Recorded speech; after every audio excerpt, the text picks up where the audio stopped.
This site is called Huca. Scan a Pokemon card, and it tells you what that card is worth on the market right now. I am not making these prices up. They get pulled every day from Japanese resale sites and from the official PSA site. Real sold prices, and you can look up graded cards too. 11,000 people signed up, over 4 million lookups, and it has a subscription plan, so it is a product that actually takes money. I built Huca, I used Claude Code, and I took it from zero all the way to launch. The point is not this website. The point is this. If you have an idea, you do not have to become an engineer first. AI can build it for you. Today comes in two halves. First, I get you installed, logged in, and comfortable with a handful of things you will actually use. The second half is more direct. I say one sentence on camera, let it build a web page, publish it right away, and you can use it the moment this video ends. First, let us be clear about what Claude Code actually is. The AI you are used to is a chat window. You paste a question, it gives you an answer, and you still do all the work yourself. Claude Code is different. It is like an engineer who sits down inside your computer. It reads files, edits files, runs commands, runs tests. When it sees an error, it fixes it itself. You bring the mouth, it brings the hands. That is the biggest difference. Let us get pricing out of the way. A free account cannot use Claude Code. The entry point is Pro, $20 a month, or about $17 a month if you pay yearly. That is enough for a beginner. The limits are fine, and you will not get hit with a surprise bill. If you are genuinely a heavy user, then consider Max. You do not need to think about it today.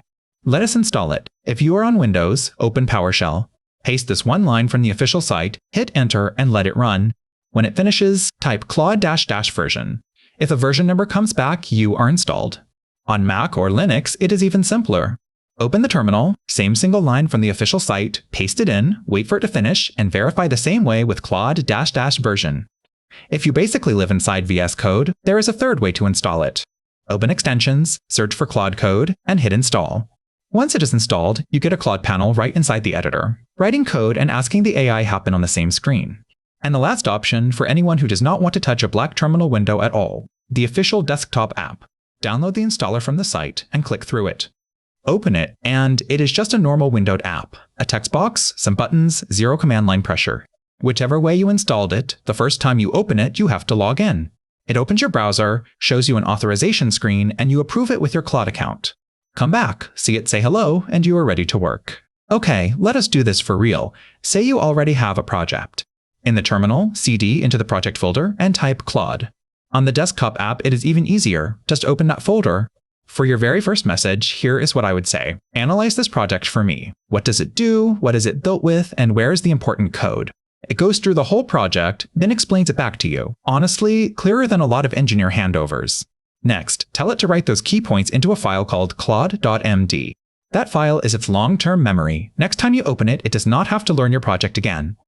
You can also tell it to package the things you do often into skills, its own skill pack. These two matter a lot, but today just remember the names. I will cover them properly next episode. Now, a few things you will press every single day. First one, Shift+Tab to switch modes.